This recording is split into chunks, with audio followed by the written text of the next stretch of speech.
Hi. Um, the last couple of months have been really hard for me. Um, I was trying to get help from a psychiatrist, and turned out that she didn't do a very good job. She didn't listen very well, and we had some polite disagreements about the medication that she put me on. And then the second one was even worse. In fact, last week, the first 3 days of last week, I was suicidal, and that lasted until the medication she had put me on had exhausted itself in my body. So I would get up and I would be struggling just to knock off myself. And then in mid afternoon or so, I would start to feel better. And by the end of the day, I was feeling just fine. And then I get up in the morning and it'd be all over again. So, not only did she, for the second time, um, tell me I should maybe look for another person to help me, but she shared my confidential email with her assistant, who is not a medical professional and should not have been given access. And that person made a comment about me consuming my medication without food, which was what you were supposed to do. In fact, a lot of psychological medications are you're supposed to have them on, be able to have them on an empty stomach. And in fact, for this particular one, which is called lamotrigine or Lamoxil or something like that, is the brand name, I think. It says it's better to have it on an empty stomach, but if you have problems with digestion, then you can have it with food. Um, and I found that it was actually causing me to have digestive problems, and it was better on my brain when I ate it with food. But I had to end the relationship with her last week because of that lack of professionalism where she shared my email. And that was really disappointing because, when we talked person to person, we did virtual health, but it was always nice, and we had good exchanges of information and stuff. But unfortunately, she seemed to be one of those people who has, I guess you could say, authoritarian is, no, not that. I'm the expert attitude. Once she thought she had figured me out and what medication I should have, she didn't want to hear any dissension. And not that she was rude about it or anything like, but she would not, she would not, she would not listen to it. She wouldn't listen to my disagreement with her diagnosis because I don't feel that I'm bipolar 2. And she certainly didn't listen to me when I told her what was happening, which was nothing with the first medication, Abilify, and the suicidal ideations and stuff with second medication, lamotrigine. But yeah, that was the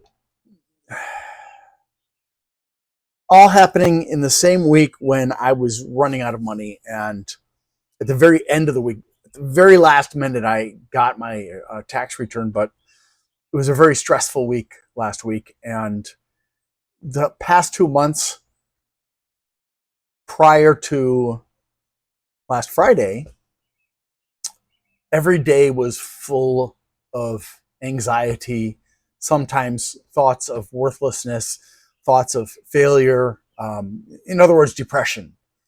And so the anxiety was always there and always influencing my thoughts, my behavior. And it was hard on me, it was hard on my son, it was hard on people I was interacting with online. And so if I interacted with you in the past couple of months and you felt like I was not being reasonable or something, it's possible I wasn't being reasonable. I also had to take a big step back from what's been going on in the political arena and distance myself to a great degree. I pay a little bit of attention to it now, but what was happening was just really making me very, very anxious, very, very worried. And I hate worrying because I see trends that are paralleling previous, uh, I'll just say previous national leaders of other countries. And it just made me very fearful.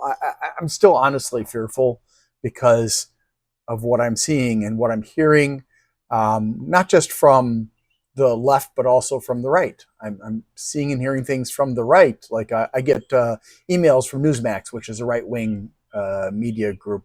And I see things on there like, and it just, yeah, it's not good. But, anyways, so between a bunch of different factors, not having had a job for 6 months, um, not having income coming in, no short-term disability because Amazon screwed me over, being unable to find a lawyer to help me sue Amazon, um, and so on and so forth. It's been very hard. So this past Friday, I felt good.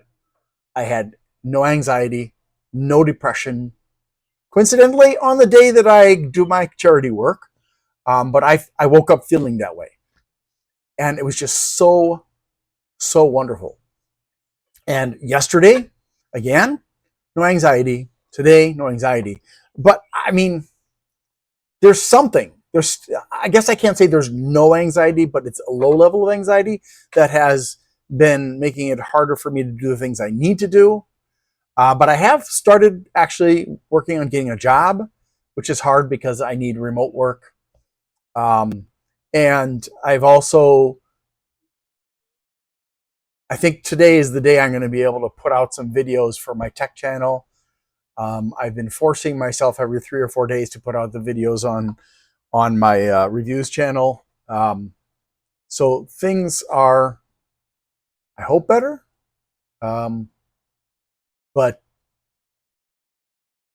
if you have been supportive of me, poking me on Facebook or sending me, supportive messages or whatever, I really appreciate that. There aren't very many people that do that I know.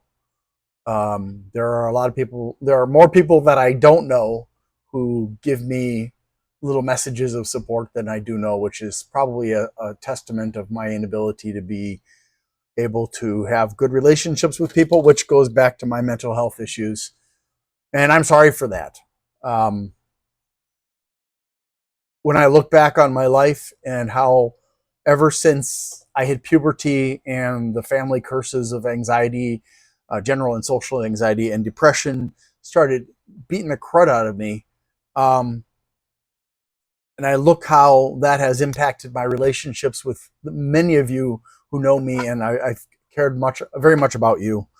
Some of you who don't talk to me anymore, some of you who do. I feel a lot of regret, but at the same time, I know that there's the me that existed before the puberty that wants to be that way again. And there's the mental health that stops me from being that way, which is really, it makes me sad. It makes me frustrated. It makes me, I try not to get angry at myself because it is a mental health problem. But I apologize to any of you who I've offended or made feel like it's not worth it being my friend or whatever. It's hard. It's hard for you. Um, and please know that a lot of things trigger my anxiety. And when I get anxious, I start talking too much. My amygdala gets triggered and my emotions get out of control to one degree or another. And then I'll say things and I'll say them in the wrong way. And I may not even be cognizant that that is happening. Um, but it's still may have been hurtful to you. And I apologize for that. I think that